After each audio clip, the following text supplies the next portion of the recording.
Continuamos o nosso estudo do capítulo 30 do livro do Gênesis. Contexto: o enriquecimento de Jacó. Jacó trabalhou 14 anos, digamos assim, grosso modo, como que explorado pelo seu sogro Labão. Precisou trabalhar 7 anos para conquistar Raquel.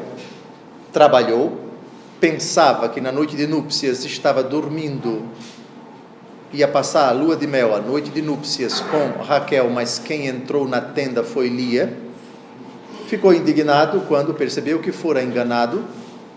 Precisou trabalhar mais 7 anos para conquistar Lia. Na verdade, casou-se com Lia, mas precisou trabalhar 7 anos. E agora, Labão enriqueceu graças ao trabalho de Jacó. Ambos fazem um pacto.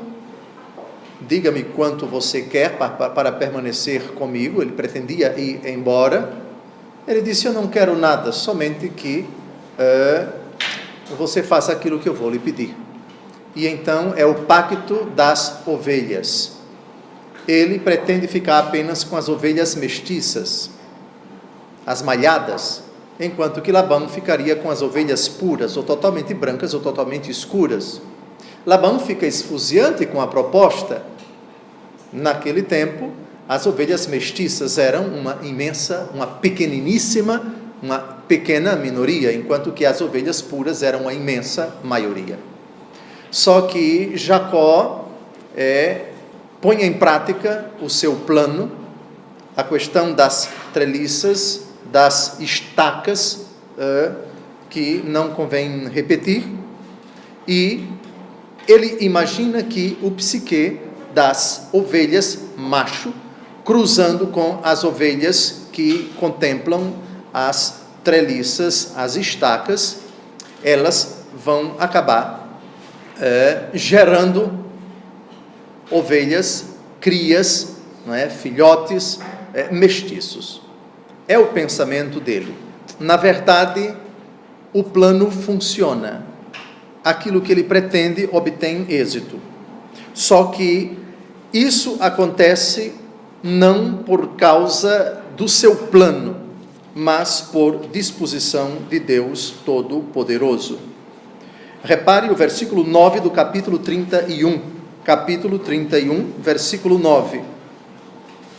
Ele mesmo é quem diz: foi Deus mesmo que tomou o rebanho de vosso pai para me dar.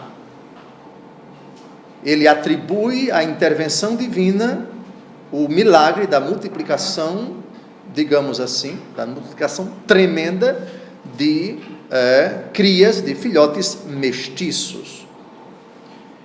E no versículo 12 do capítulo 31, Deus mesmo, um anjo de Deus, diz o versículo 11, dá uma explicação para esse fenômeno. Não foi tanto o psique das ovelhas, dos animais que viam treliças brancas e confundiam e copulando, acabavam gerando crias mestiças. Não foi uma intervenção divina. Vejamos o que dizem os versículos 11 e diante, e os outros. Um anjo de Deus disse-me em sonho: Jacó. Eis-me aqui, respondi. Levanta os olhos e vê, todos os bodes que cobrem as cabras são listados, malhados e manchados, porque eu vi tudo o que te fez Labão. Eu sou Deus de Betel, onde tu me consagraste uma estela e me fizeste um voto. Agora, vamos, sai daqui e volta para a terra de tua família. Bem, o próprio Deus em sonho explica que essa disposição dele de imaginar que colocando essas estacas as ovelhas iam gerar crias mestiças. Na verdade, as crias apareceram mestiças, mas por intervenção de Deus. Bem, voltemos ao versículo 37 para terminar o relato do plano de Jacó, que ele pensava que com essas disposições geraria os animais, os machos copulando com as fêmeas, gerariam crias mestiças. Jacó então tomou varas verdes de álamo, de amendoeira, de plátano, tirou-lhes parte da casca, fazendo faixas brancas e deixando a nu o samo, ou seja, o caule. Colocou as varas assim preparadas sob os olhos das ovelhas, nas pias e nos bebedouros, onde vinham beber, indo a beber, entravam em calor. Eu já expliquei o que é calor, ou seja, é a própria disposição fisiológica do macho e da fêmea que se atraem, por assim dizer, quando as fêmeas estão no cio. E explicamos no final da aula passada que a expressão abrasar-se é usada pelo apóstolo Paulo para se referir a homens e mulheres que já têm uma vida sexual ativa antes do casamento. Sexo antes do casamento, para São Paulo, para o Novo Testamento, é a doutrina do Novo Testamento, é a posição da igreja, significa abrasar-se. Abrasar-se vem de brasa, e brasa pega fogo. 1 aos Coríntios, capítulo 7, se não me engano, esse foi o último texto do nosso encontro da semana passada.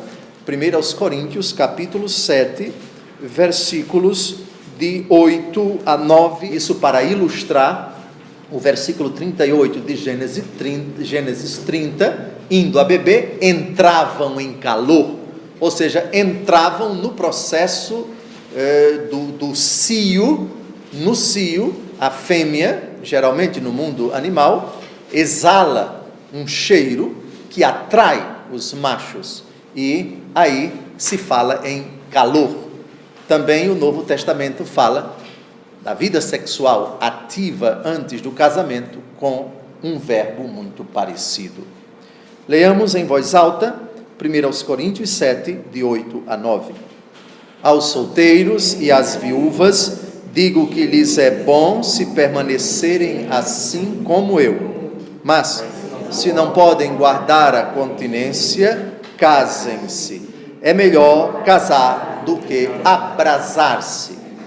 Então, qualquer pessoa não casada no religioso, que já leve vida sexual ativa, a expressão utilizada pelo Novo Testamento é abrasado. Muito bem, versículo 39. E como entrassem no calor do coito diante dessas varas, concebiam cordeiros riscados, manchados e malhados. Nós já vimos no capítulo 31 qual é a explicação para esse fenômeno. Foi uma intervenção divina, não foi fruto da psique dos animais. Muito bem, continuamos, versículo 40. Jacó punha-os à parte e voltava a face dos animais para o que era malhado e negro no rebanho de Labão. Constituiu assim rebanhos para si, que não se misturaram aos de Labão. Quem lembra qual é a distância entre os dois rebanhos? 3 dias. E nós chutávamos entre 150 e 200 quilômetros. Jacó usa de esperteza, ele cuida ao mesmo tempo do seu rebanho e do rebanho de Labão, e Labão escolheu a dedo, foi Labão quem separou os dois rebanhos, deixando o rebanho puro com os filhos de Labão, os escravos de Labão, e o rebanho mestiço em minoria com Jacó, e Jacó usou dessa esperteza durante muito tempo. E aí, obviamente, ele vai multiplicar enormemente o rebanho mestiço, o rebanho malhado, e numericamente, Labão era rico, Labão tinha muitas cabeças, só que o crescimento vertiginoso do numérico do rebanho de Jacó vai tornar o rebanho grande, por enquanto de Labão, menor, proporcionalmente. Não é que Labão vai ficar pobre, Labão vai, em comparação com a fortuna, em comparação com o rebanho, com os bens materiais de Jacó, daqui a algum tempo, ele vai ficar em tremenda desvantagem. Mas ainda não chegamos lá. Versículo 41. Além disso, Jacó só punha suas varas nos bebedouros, sob os olhos das ovelhas em calor, a fim de que seu coito se fizesse perto das varas, quando se tratava de ovelhas vigorosas. Todos vocês sabem que Labão enganava Jacó, enganou na noite de núpcias, colocando sua filha mais velha para dormir com ele. Enganou 10 vezes a questão do salário. O salário estipulado, nós já vimos isso, o sogro passou Jacó 10 vezes para trás. Não foi em termos de reajuste, não. Foi em termos de modificação do salário. 10 vezes. E a gente vai ver isso daqui a pouco, no capítulo 31, quando vamos tentar descobrir aqui, por favor, versículo 7, Jacó reclamando com suas esposas, que, na verdade, o pai delas, ele zombou de mim, mudando 10 vezes o meu salário, mas Deus não lhe permitiu causar-me prejuízo. Então, é um enganando o outro. Então, aqui, de santos, nós temos muito poucos neste capítulo doloroso. Muito bem, versículo 42.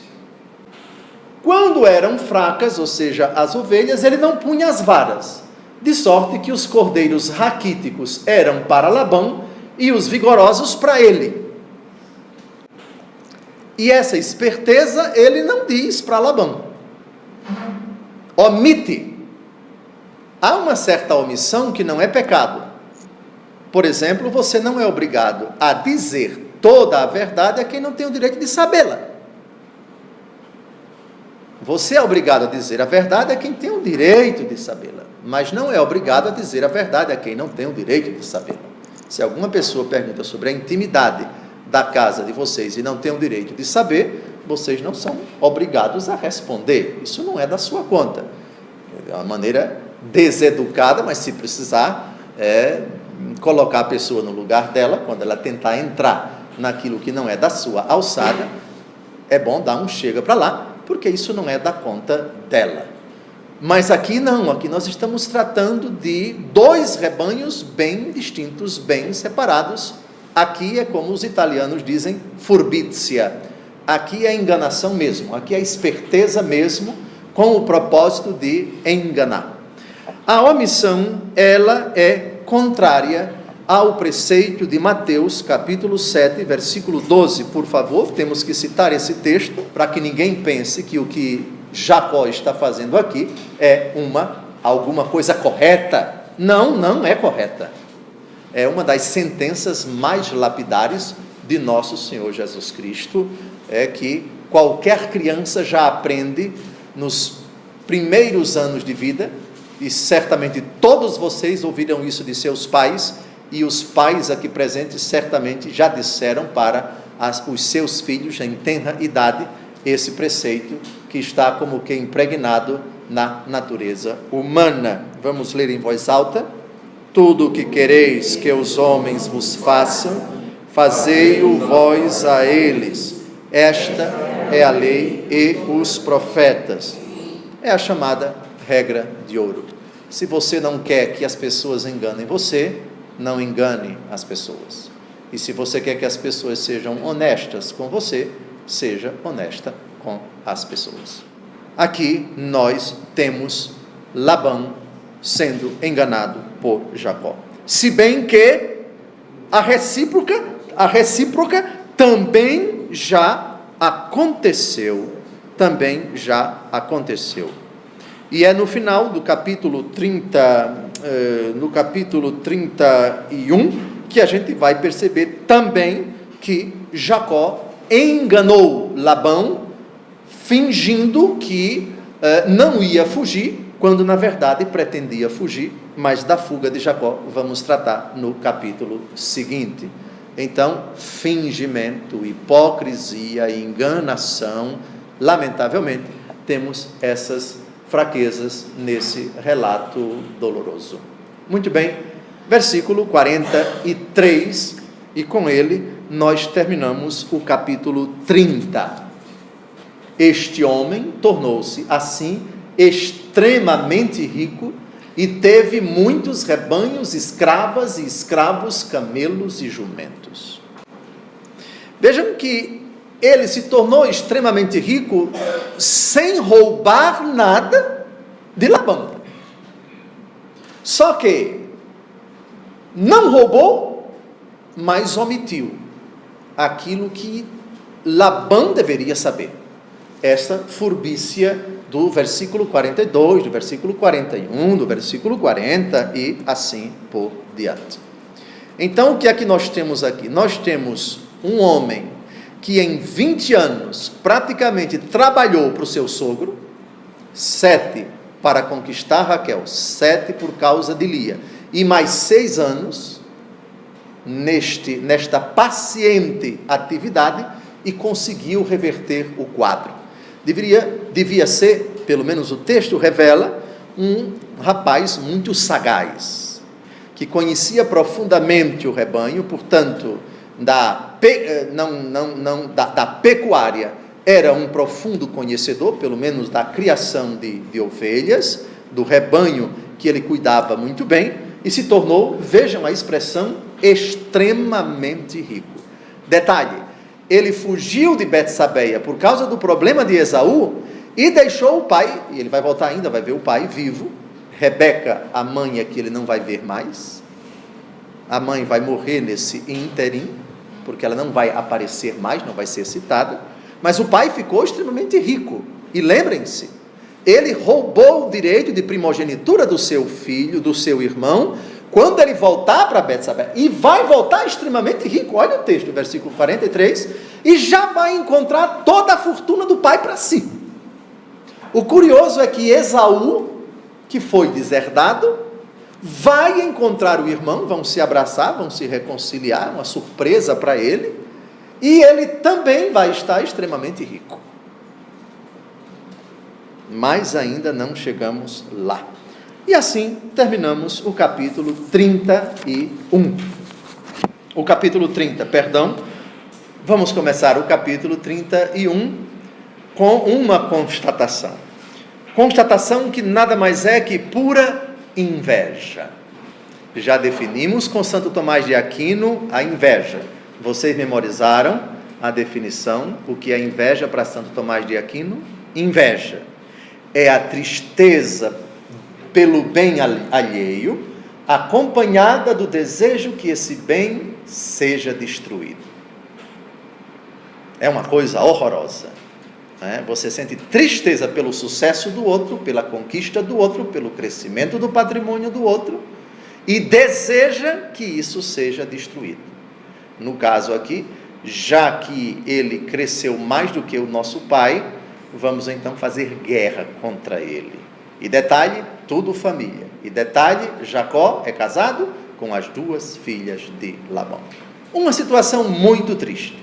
E essas meninas, no capítulo 31, percebendo que foram vendidas, trocadas pelo trabalho do seu esposo, e de que foram deserdadas, com o propósito de Jacó de fugir, elas vão dar razão ao esposo. Não vão ficar com o pai, porque sabem que foram deserdadas, não vão ter direito. Naquele tempo, as mulheres não tinham direito à herança. Só depois, com Moisés, é que essa situação vai ser revertida. Jacó ouviu as palavras dos filhos de Labão que diziam: Jacó tomou tudo o que é do nosso pai, e é às suas custas que ele se tornou de tal forma rico. Aqui nós temos a fumaça e o mau cheiro da inveja, com uma pitada de mentira. Convenhamos, ele não tomou tudo de Labão. Ele cuidou do rebanho de Labão. Só que o rebanho de Labão, proporcionalmente, com o tempo, foi ficando menor, em comparação com o rebanho de Jacó. Tomou tudo, portanto, não é verdade. O erro de Labão, que se julgava o tal, que achou o máximo o acordo que ambos fizeram, porque ambos acordaram: você, Labão, fique com as ovelhas puras e eu fico com as mestiças. Ótima ideia, disse Labão. Separaram os dois rebanhos, 3 dias de distâncias entre um e outro, provavelmente 200 quilômetros, só que Labão cometeu o erro, achando que Jacó era um bobão. De bobão ele não tinha nada, e ele tinha os 2 rebanhos em suas mãos. Então teve tempo de sobra para, sem causar prejuízo ao rebanho do sogro, multiplicar o seu, com a ajuda de Deus, evidentemente. Muito bem, então, o que está no versículo 1 é evidente prova de inveja com uma pitada de mentira. Geralmente o invejoso é mentiroso. Ou ele diminui as virtudes da pessoa invejada, ou aumenta, inventando, não é? Deturpando, aumentando os defeitos da pessoa invejada, quando não as duas coisas. Infelizmente o invejoso é capaz de se rebaixar a esse nível. Versículo 2: observou também pela fisionomia de Labão que este não tinha mais com ele os sentimentos de antes. Bem, aqui a convivência já começa a se revelar esfarelada. Se Labão não dissimulava, mas traduzia com seu semblante que não estava satisfeito, provavelmente também por inveja, por raiva. E desculpem, o texto não nos autoriza explicitamente a afirmar isto, mas onde você tem pessoas invejosas e mentirosas, você tem a semente da maldade sendo jogada no coração das pessoas, o envenenamento entre pessoas que estão insatisfeitas com o clima de fofoca, de murmuração, o disse-me-disse, os comentários, etc. Podemos supor, imaginar, com esses 2 versículos, que o clima entre eles estava ficando insuportável, malgrado uma distância de 200 quilômetros entre as 2 famílias. Versículo 3: o Senhor disse a Jacó: volta para a terra dos teus pais, para a tua parentela, e eu estarei contigo. O próprio Deus já acena que é hora de Jacó deixar aquela terra. A expressão tua parentela faz lembrar exatamente aquilo que o Senhor Deus disse a Abraão, seu avô, no capítulo 12, logo no comecinho: deixa a tua casa, a tua parentela e vai para onde eu te indicar. Isso aconteceu em Ur da Caldeia, atual Iraque, não muito longe dali, a atual Turquia, Padã Arã. Certamente já se pode entrever que o clima está bastante tenso e Deus Todo-Poderoso vê nessa ocasião uma oportunidade para Jacó desaparecer dali. Então Jacó mandou Raquel e Lia vir ao campo junto dos seus rebanhos. Certamente uma medida prudencial. Trata-se de suas esposas, que são ao mesmo tempo filhas do homem que está se indispondo com ele. Diz o versículo 2: não tinha mais para com ele os sentimentos de antes. Uma atitude sensata de revelar às suas esposas o que está para acontecer, a decisão que ele tomou. O que ele pretende ao conversar com elas não é pedir o apoio delas, mas o consentimento de que elas vão partir com ele. Agora não são mais apenas filhas de Labão, mas mães de todos os filhos de Jacó, e ele vai levá-los consigo.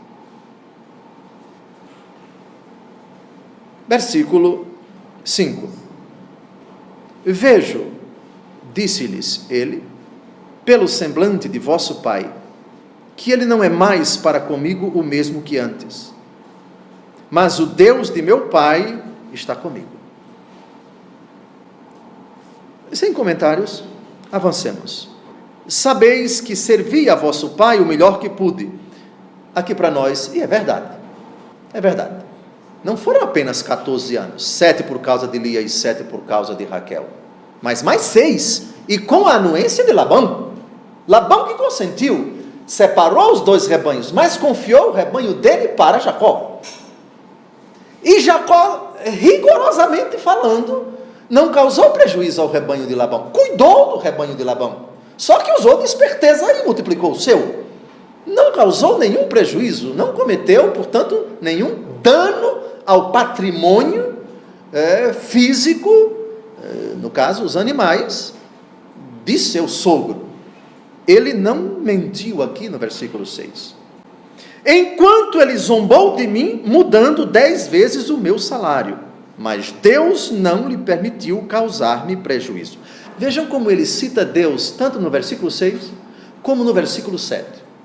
Vimos no encontro passado que, apesar das limitações das pessoas, a providência de Deus se revela soberana, se manifesta, apesar dos defeitos, das fraquezas, dos seres humanos que Deus os chama. Peguemos os 12 apóstolos. Apesar da traição de Judas, Jesus o chamou. Apesar da negação de Pedro, Jesus o chamou. Apesar de todos eles terem deixado Jesus sozinho no Jardim das Oliveiras, Jesus o chamou. Portanto, quem diz, mas como é que Deus pode chamar patriarcas com tamanha envergadura, importância que eles ocupam para Israel, homens com tanta fraqueza? É muito simples, Deus não chama nenhum anjo para fazer parte do seu plano, do seu projeto na história da humanidade. Chama seres humanos, exceção feita a Virgem Maria. Todas as personagens do Novo Testamento e do Antigo Testamento são carregadas das suas fraquezas, uns mais, outros menos, mas todos limitados. E malgrado todos os defeitos de Jacó, Jacó é uma prova explícita, depois do seu pai Isaque, depois do seu pai Abraão, de que as promessas do Senhor feitas ao nosso pai Abraão não caíram por terra, e apesar das limitações, o plano de Deus, o projeto de Deus, o cumprimento das promessas de Deus está em andamento. E continua, quando ele dizia, os animais malhados serão teu salário, todas as ovelhas davam à luz cordeiros malhados, e se dizia, os animais riscados serão teu salário, todas as ovelhas davam à luz cordeiros riscados. Ele está recordando aquilo que os 2 acordaram. Os 2 entraram em acordo, e o acordo foi cumprido, rigorosamente falando. Só que houve, digamos assim, uma ajuda, um empurrãozinho de Deus Todo-Poderoso. É Ele mesmo quem diz no versículo 9, foi Deus mesmo que tomou o rebanho de vosso pai para me dar. Não no sentido de que as ovelhas puras, totalmente brancas ou totalmente escuras, foram dadas no sentido de roubo. Não, foram dadas no sentido do cruzamento. O cruzamento com a furbícia, com a esperteza que já comentamos no capítulo anterior. Versículo 10. No tempo em que os animais deviam conceber, eu levantava os olhos e via em sonhos que os bodes que cobriam as cabras eram listados, malhados e manchados. Em sonhos. E vejam, no plural. Deus como que ia concorrendo aquilo que o anjo fez várias vezes a São José. Levanta-te, toma um menino, foge para o Egito, porque Herodes quer matar. No Egito, o anjo apareceu em sonhos. E continuava a aparecer em sonhos a José. Toma um menino, volta para Israel, porque não vive mais aquele que queria matar o menino. E avisado em sonhos, etc. O Senhor assiste Jacó, por intermédio de sonhos, como que dizendo, conduzindo, orientando, mostrando que essa intervenção, na verdade, era do alto.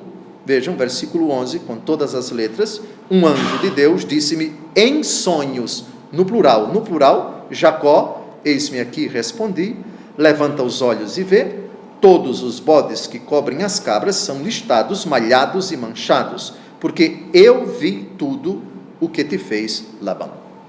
É como se o Senhor dissesse: você, esses anos todos, foi passado para trás pelo seu sogro. Você trabalhou, você se esforçou, e Labão passou você para trás. Eis a recompensa, eis o contraponto, eis o meu favor para você que foi enganado pelo seu sogro esses anos todos. E continua: eu sou Deus de Betel. Por favor, deem uma olhada no sujeito que se dirige a Jacó no versículo 11, e deem uma olhada no sujeito que se dirige a Jacó no versículo 13. Estão percebendo alguma diferença? De redação, sim. Essencialmente, não. Quem lembra das personagens que visitaram Abraão nos carvalhos de Mambré, no episódio que teve continuação e foi até Sodoma e Gomorra? Foram quantos homens?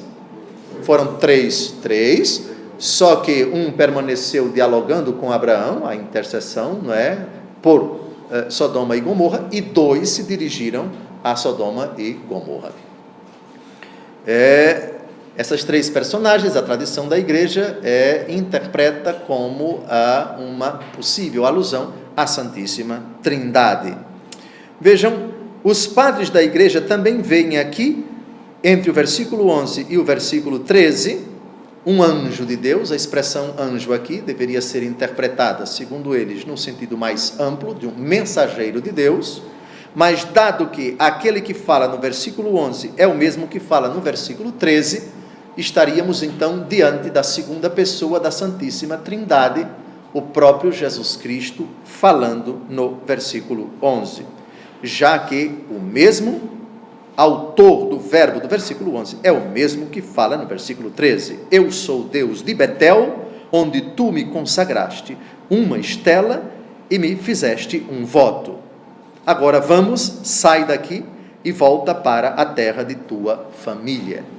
O curioso é que Jacó sai corrido de Betsabeia para não morrer e foge para Padã Arã. E a saída dele de Padã Arã já não é propriamente Padã Arã, temos 3 dias de distância entre ele e seu sogro Labão, que vai alcançá-lo,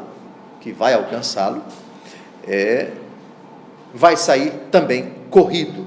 Por isso, o título do capítulo 31 do livro do Gênesis na Bíblia Ave Maria é a fuga de Jacó, ou seja, saia às pressas. Como São José saiu às pressas de Israel em direção ao Egito. Muito bem, eu sou o Deus de Betel. Quem lembra dessa aparente contradição? Uma hora é o anjo do Senhor, versículo 11, vejam lá, um anjo de Deus, e no versículo 13, eu sou Deus. Quem lembra do diálogo que a mãe de Ismael, Agar, teve com o anjo? Ela fugiu da ira de Sara, o anjo do Senhor aparece a ela, e depois ela reconhece que o próprio Deus falou com ela. Também aqui é outro episódio em que anjo do Senhor e o próprio Deus se identificam. Vamos dar uma olhada em Gênesis 16, 7, muito curioso, e Gênesis 16, 13. Gênesis 16, 7. O anjo do Senhor encontrando-a no deserto junto de uma fonte que estava no caminho de sul. E acontece o diálogo. Agar, por que é que você está fugindo? Minha patroa, etc. Ele diz, volte. Isso é o anjo do Senhor, versículo 7. Dê uma olhada no versículo 13. Agar deu ao Senhor, que lhe tinha falado, o nome, vós sois El Roi. Porque dizia ela, não vi eu aqui mesmo o Deus que me via? Então, comparem no capítulo 16, os versículos 7 e o versículo 13. Então, nós temos algo realmente muito parecido. Às vezes, anjo do Senhor é sinal do próprio Senhor. Os padres da igreja viam nessa aparente contradição, de contradição não tem nada, quando a Bíblia diz que aqui é o anjo do Senhor, mas é o Senhor, o mensageiro do Senhor, que é o Senhor, é a segunda pessoa da Santíssima Trindade. Voltemos ao capítulo 31. Raquel e Lia responderam. Prestem atenção agora no desabafo das duas filhas. Quando a gente pensava que esses anos todos, Labão não dava a mínima para Jacó, passou para trás Jacó, as próprias filhas dele nutriam uma mágoa, uma decepção para com seu pai.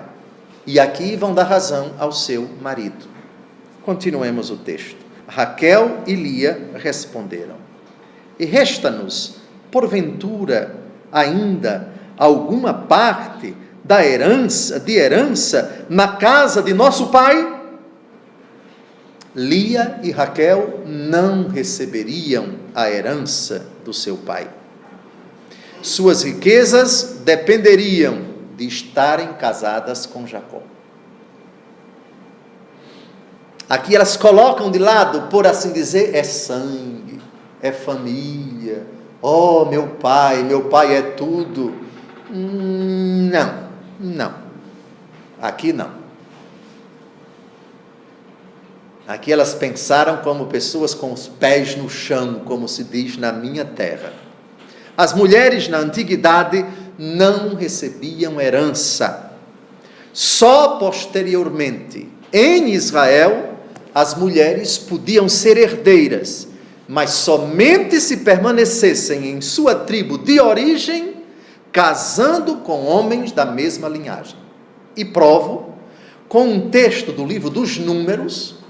Atenção, aqui nós vamos para 500 anos depois. 500 anos depois. A Raquel, Lia, Labão e Jacó estão 500 anos do dispositivo do direito de herança para as mulheres, que isso é uma coisa do tempo de Moisés. Números, capítulo 27, versículos de 1 a 11. O que nós vamos ler agora não existia no tempo de Labão, no tempo de Lia, no tempo de Raquel, no tempo de Jacó. Não existia. Aproximaram-se então as filhas de Salafade, filho de Efé, filho de Galade, filho de Maquir, filho de Manassés, filho de José. Seus nomes eram Maala, Noa, Egla, Melca e Tersa.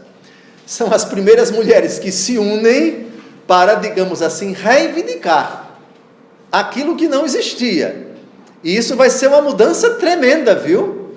Para o direito de herança em Israel. Elas apresentaram-se diante de Moisés e do sacerdote Eleazar e diante dos principais e de toda a assembleia à entrada da tenda da reunião. Olhem a reivindicação, olhem agora. Nosso pai, disseram elas, morreu no deserto e não tomou parte na sedição excitada por Coré contra o Senhor, mas morreu por causa do seu próprio pecado. Ora, ele não teve filhos. Por que razão há de desaparecer o nome de sua família por não ter tido filho algum? Ou seja, o texto é claro. Nós mulheres não temos direito à herança do nosso pai. Dá-nos uma propriedade entre os irmãos de nosso pai. Elas querem também ter o direito à herança. Moisés levou a sua causa diante do Senhor, que lhe disse: as filhas de Salafade têm razão. Dar-lhes uma propriedade como herança entre os irmãos de seu pai, para que elas lhe sucedam na herança. Dirás aos israelitas: se um homem morrer sem deixar filhos, a herança passará à sua filha. Isso é novo. Até então não existia. Se não tiver filhas, será dada aos seus irmãos. Se não tiver irmãos, a herança passará aos irmãos de seu pai. E se seu pai não tiver irmãos, será dada ao seu parente mais próximo em sua família. E este último tornar-se-á seu possessor. Esta será para os filhos de Israel uma prescrição de direito, assim como o Senhor ordenou a Moisés. Uma mudança tremenda. As mulheres, pela primeira vez, conquistam em Israel o direito de herança. Mas no tempo de Lia e de Raquel, não. Então elas pensam com muita inteligência, com muito pragmatismo, e colocam de lado essa história de afeto, de painho querido, de meu pai, meu isso, meu aquilo. Não, nesse ponto foram bem maduras, bem pé no chão. Versículo 14, Raquel e Lia responderam: resta-nos porventura ainda alguma parte de herança na casa do nosso pai? Não nos tratou ele como estrangeiras, vendendo-nos e devorando o nosso dinheiro? Ou seja, elas foram vendidas, foram trocadas. Na verdade, não é vendida por dinheiro, mas pelo trabalho do marido, o que na prática é a mesma coisa. Devorando o nosso dinheiro. Aqui elas, de certa forma, já se identificam com o patrimônio do marido. O que diríamos hoje, o que hoje nós chamamos de regime de comunhão parcial de bens, ou comunhão total de bens, como queiram, pode escolher. Aqui elas já se identificam com isso, devorando o nosso dinheiro. Elas não disseram devorando o dinheiro seu, meu marido, nosso marido, mas devorando nosso dinheiro. Aqui é a queixa, aqui é a constatação de que o pai delas, esse tempo todo, as desprezou, as tratou como mercadoria, as tratou como objeto de lucro do seu enriquecimento pessoal. Olha agora a maturidade dessas meninas. Versículo 16. Toda a riqueza que Deus tomou de nosso pai é para nós e para nossos filhos. Faze, pois, o que Deus te disse. Na verdade, convenhamos bem, Deus tomou de nosso pai. Não foi bem assim. Afinal de contas, o texto não nos autoriza a dizer que Deus tirou nada de Labão. Tirou no sentido de que o patrimônio, a riqueza, a quantidade enorme de animais malhados, essa quantidade possibilitou a extrema riqueza do marido delas e, consequentemente, delas. É nesse sentido que se deve interpretar: Deus tomou de nosso pai, ou seja, cruzando os machos mestiços com as ovelhas puras. Faze, pois, o que Deus te disse. Então, elas aqui são bem pragmáticas. Não vamos ficar com nosso pai, ele nos distratou. Não vamos ficar, nós temos filhos para criar, nós temos um patrimônio que você, meu marido, por favor, eu aqui estou teatralizando, tá? Não estou citando nenhum texto, mas das entrelinhas, das afirmações sensatas no meu entendimento, nós podemos tirar o que se passava na cabeça delas. E com esse apoio, ou seja, eu tenho apoio de minhas esposas, vamos pegar o nosso patrimônio e vamos partir. É o que acontece no versículo 17. Levantou-se, pois, Jacó e fez montar seus filhos e suas mulheres nos camelos. Essa fuga foi possível porque entre ambos, Jacó e Labão, e entre os respectivos filhos, escravos, etc., havia uma distância de 3 dias de viagem. Vamos dar uma olhada nos 3 dias de viagem em Gênesis 36. Gênesis 30, 36. Gênesis 30, 36. Naquela hora em que eles separam os 2 rebanhos, né? Houve a anuência das 2 partes, e pôs a distância de 3 dias de jornada entre eles e Jacó, o qual apacentava o resto do rebanho de Labão. Muito bem, tudo preparado para a partida. E Labão não vai ser comunicado. Avancemos, versículo 18. Levou consigo todos os seus rebanhos. Veja, o texto não diz que ele levou nada de Labão. Até porque são 3 dias de viagem que separam 150, 200 quilômetros, que separam as 2 tribos, digamos assim. Todos os seus rebanhos, todos os bens que tinha ajuntado, o rebanho que lhe pertencia, adquirido em Padã Arã, e partiu para junto de seu pai Isaque, na terra de Canaã. Qual foi a distância? Qual era a distância de Padan Aram para Betsabeia? Quem lembra, quem memorizou? 650 quilômetros. Isso para um rebanho extremamente volumoso, numeroso, muitos escravos, certamente, e muitos filhos, e as duas mulheres, sem falar das duas escravas, pelo menos duas escravas, nós temos um trajeto bastante longo e bastante sofrido, com muita cautela, com muita prudência, porque não serão poucas as dificuldades que eles vão encontrar no caminho. Detalhe, o que os espera em Betsabeia, ou Berseba. Isaac, idoso, ainda está vivo. Provavelmente Rebeca já havia falecido. Por quê? Porque a Bíblia não vai falar mais da idosa Rebeca. A única vez que Rebeca, depois desses 20 anos todos, desde o dia em que ele partiu de Betsabeia, com a ajuda dela, foi ela quem teve a iniciativa de pedir ao filho que fugisse. O clima entre ambos, Esaú e Jacó, estava tremendo. É a última vez que Rebeca aparece. A próxima vez que Rebeca vai aparecer, na verdade, é quando o livro do Gênesis, no capítulo 49, já no finalzinho do livro do Gênesis, vai dizer que o corpo dela está sepultado junto aos restos mortais das pessoas de sua família. Vamos ao texto, Gênesis 49, versículo 31, Rebeca não aparece mais.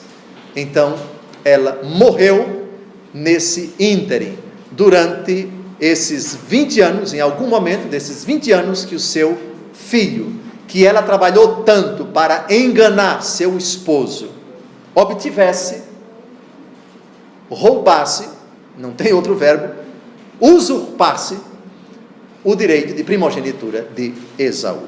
Gênesis, capítulo 49, versículo 31. Aliás, versículo 29, em seguida fez-lhes esta recomendação. É o velho Jacó, moribundo. Eis que vou ser reunido aos meus, enterrai-me junto de meus pais, na caverna da terra de Efron, o Iteu, junto de meus pais. Vejam, Rebeca já tinha morrido, não é? Na caverna da terra de Macpela, defronte de Mambré, até hoje o túmulo dos patriarcas, não é? Hebron, 60 quilômetros de Israel ao sul. Na caverna da terra de Macpela, defronte de Mambré, na terra de Canaã, essa caverna que Abraão havia comprado a Efron, o Iteu, ao mesmo tempo que a terra para ter a propriedade de uma sepultura. Foi ali que enterraram Abraão e Sara, sua mulher. Foi aí que enterraram Isaque e Rebeca, sua mulher. E foi aí que enterrei Lia. A Raquel, vocês sabem que morreu de parto. E foi enterrada em Belém, perto de Jerusalém. Mas a morte dela ainda não foi narrada, porque ela ainda está viva, vai partir com seu esposo, e quando chegar em Éfrata, ou seja, Belém, ela vai dar à luz e vai nascer Benjamim, e é desse parto que ela vai morrer. Então, é isso que aguarda Jacó em Betsabeia. Muito bem. Versículo 19. Raquel, aproveitando o momento em que seu pai fora tosquear suas ovelhas, roubou os terafim de seu pai. Ladra. Agora vamos ver se é somente isso. E o esposo dela, no versículo 20, já vai manifestar a mesma fraqueza que Labão manifestou, vai enganar Labão. Mas primeiro vamos ao versículo 19, ver que Labão era idólatra. Como Taré, pai de Abraão, era idólatra. Esses terafim eram espécies de ídolos pequenininhos, estátuas de deuses, diante de quem Labão se prostrava a quem Labão consultava para saber algo da sua vida, o futuro, etc. A grande pergunta do versículo 19 é: por que Raquel fez isso? Raquel fez isso para adorar esses terafim? O verbo é roubou. Se ela roubou para destruir, seria mais plausível, dizem alguns estudiosos, que o verbo não fosse roubar, mas sim destruir, e ela poderia destruir naquela hora. Isto é, meu pai pratica idolatria, eu vou destruir isto, mas não fez. Ela levou consigo. Então se pergunta, a resposta não pode ser dada com clareza, com exatidão. Ela roubou com que intenção? Mais na frente, quando Labão alcançar o rebanho de Jacó, eles vão discutir seriamente sobre isso. E no versículo 30, deem uma olhada em Gênesis 31, versículo 30, a queixa de Labão a respeito desse roubo feito por Raquel, sua filha. E se partiste somente porque tinhas saudade da casa paterna, então por que roubaste os meus deuses? Estranho, muito estranho. Então não dá para dizer com clareza, e a pergunta dele não tem resposta, e a resposta que Jacó vai dar, que a gente vai ver, não faz alusão a este roubo que parece ter sido iniciativa puramente de Raquel. Parece que Jacó não teve nada a ver com esse roubo.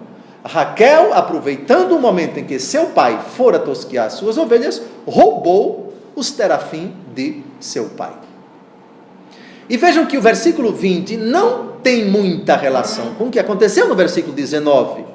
Porque Jacó enganou Labão, o arameu, ocultando-lhe sua fuga. Ou seja, nós vamos fugir, mas não vou precisar dizer nada para ele.